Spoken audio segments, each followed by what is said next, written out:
Magandang umaga sa inyong lahat. Meron akong ituturo sa inyo kung paano maglipat ng plan. Napakadali lang, very simple po. Ganito lang. I-hold lang nito. Ganyan. Tapos, pag masyadong masikip, itatap nyo to para lumuwang. Ngayon, ito uhugutin pag ganito. Ganyan. Nakita nyo to, masyado na maraming ugat. Kaya ang gagawin natin, ito, babawasan ng ugat. Hahatiin sa kalahati. Kasi masyado na maraming ugat.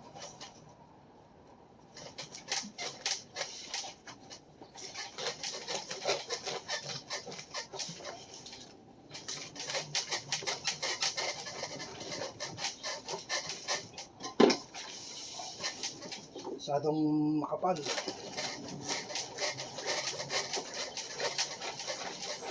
Hindi mamamatay yan kasi may ugat pa nun.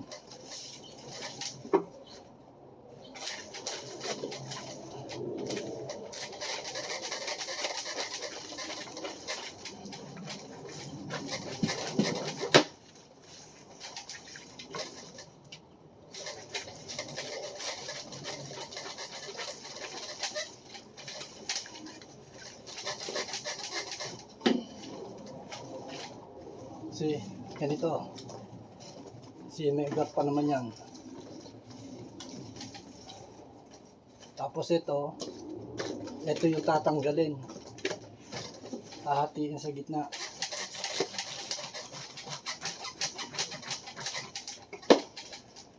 Kaya ako lang naman ito hinati kasi para ma-save ko yung nasa loob na may mga lupang natitira, pwede ko pang magamit. See, ito. Sayang naman, pandagdag. Saka yung lupa na ginagamit ko ito.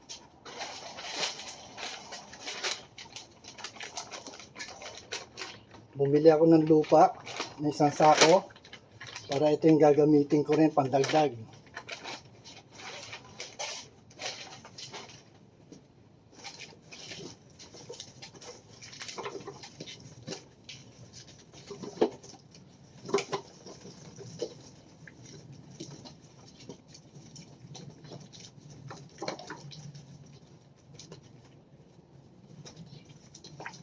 Kasi itong mga ugat, tatapon na to.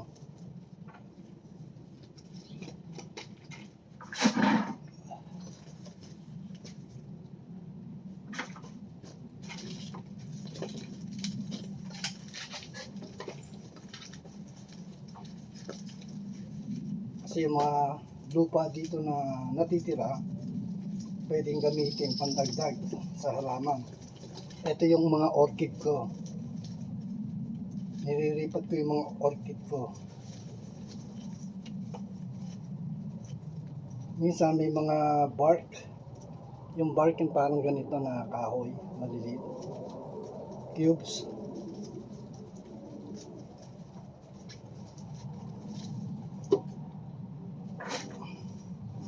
Pipiliin mo lang, lilinisin ng konti.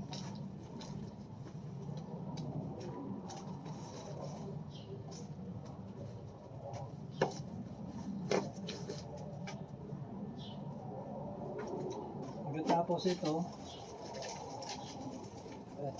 ano na to, orchid na to magtitira, pwede mong hatiin sa gitna para bago na naman siya.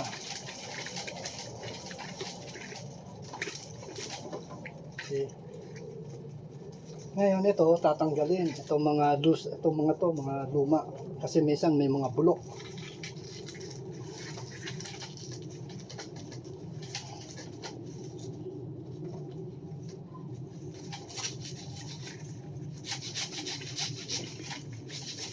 Ito mga bulok na dati na pinaganuhan ng dahon. Bulok tapo na yan. Tapos dilinisin tatanggalin itong mga brown na nandito sa orchid na parang sibuyas. Lilinisin lang.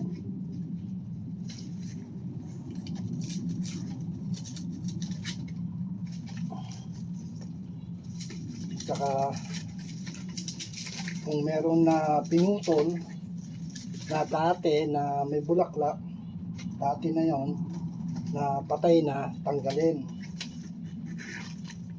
alisin para tutubo uli siya. Ito may tumutubo dito na maliit. See ito, tumutubo siya. Tatanggalin lang itong mga brown na balat para maging malinis. Kaya lang, iingatan nyo to. Sayang, baka matanggal, maputol. Kasi yan na nag-uumpisa.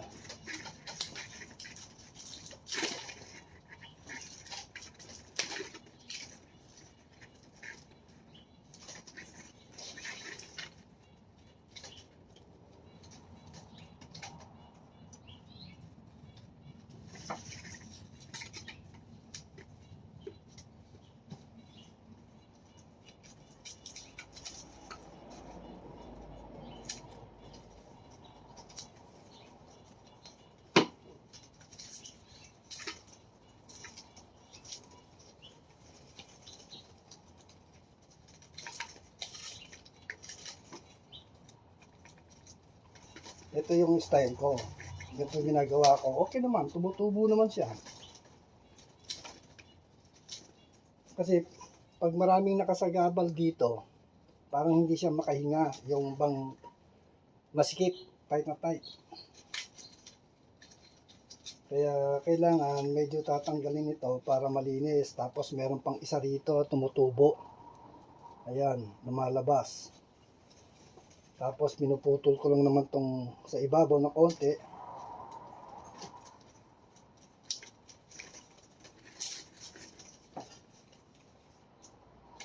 Ganyan.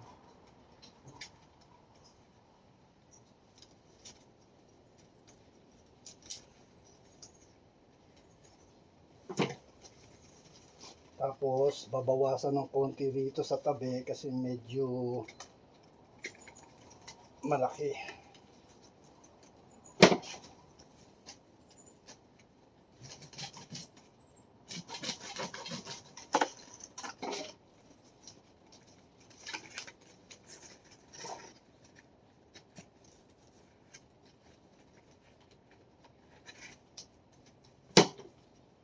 Ngayon, medyo malinis na ng konti. Okay na yan.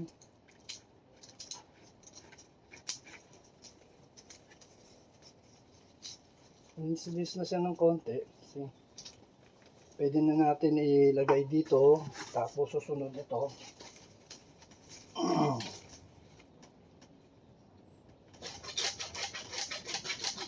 Bawas ulit.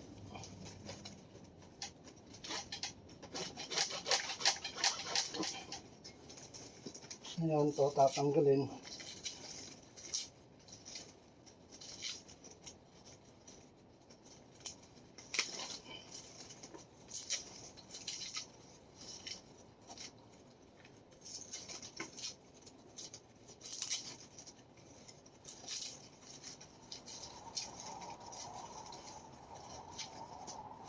Para malinis tingnan at saka hindi siya tight na tight sa loob. Tatanggalin to yung dating pinaganoan ng bulaklak. Namatay na siya.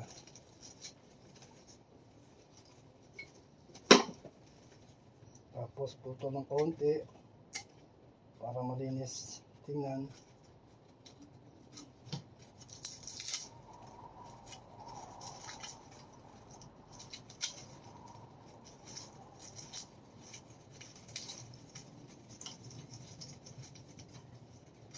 Ito may bagong tubo na naman dito. Kasi tumutubo siya, tataas yan. Basta huwag lang siyang mapuputo, magagalaw.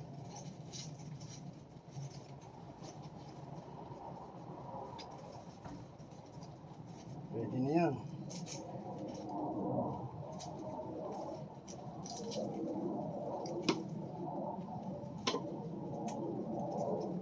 Medyo malinis-linis na.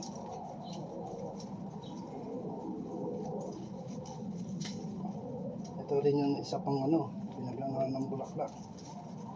Mas maganda kung tatanggalin.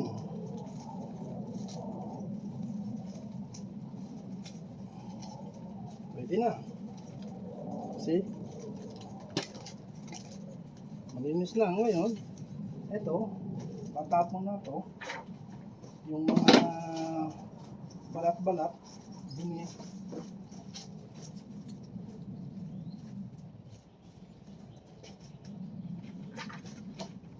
Pero ito, itong mga to, yung mga ugat, itong mga ugat niya, hindi naman masama. Okay lang naman, pwede mo isama kung gusto mo. Hindi naman yan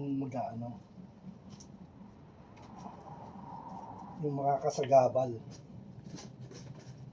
Okay naman. Pinipili ko lang yung mga para malinis.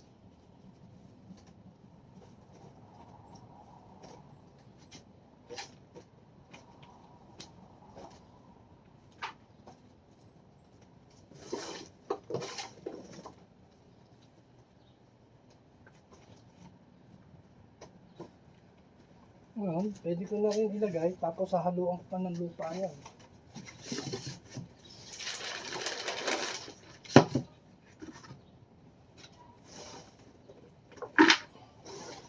Ibabalik ko to, kasi magagamit pa. Pwedeng gamitin pandagdag sa ilalagay ko na bago na soil.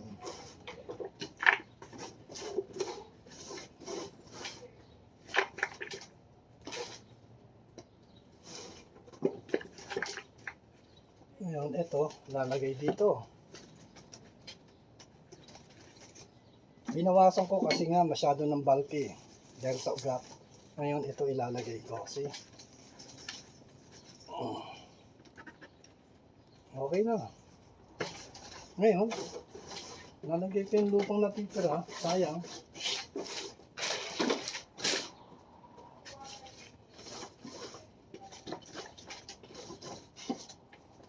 Ngayon, gagawin ko, dadagdagan ko na lang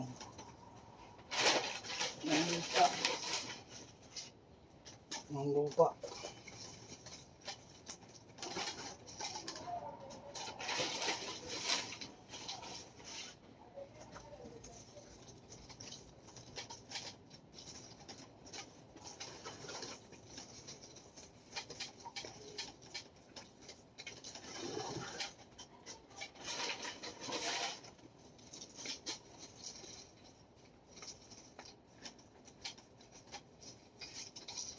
See, ganyan lang.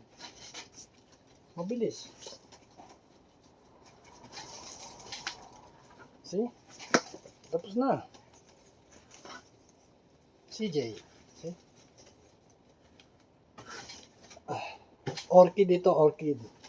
Na alam niyo na, regular na orchid, dito yung mga kamukha ng mga special. Pero pag tumubo ito, nagkaroon ng bulaklak, maganda. Ito yung mga niripat ko na mga orchid ko, marami pa. Yan yung iba. Mga yan. Tapos ito yung iba. See? Mga niripat ko na orchid. Marami pa ako. Marami pa akong niripat. Mahigit na 100 pieces na orchid. Eto, ang ginagawa ko. Please don't forget to subscribe me. At least kahit papaano, first time ko lang na nag-video sa ganito. Kaya kahit na papaano, may konti akong natutunan. Tama naman ang ginawa ko, hindi naman okay lang naman eh. Nagbo-work naman. Tapos lalagyan ng konting tubig, Tapos may linalagay ako ng Miracle Grow. Ito ang Miracle Grow. Linalagay ko. Okay yan. See? Para yan pampataba sa sa mga halaman. Okay po, maraming salamat sa inyong lahat. God bless you all. Huwag niyo sanang kalimutan mag-subscribe. Maraming pong salamat. Thanks a million. Bye-bye po.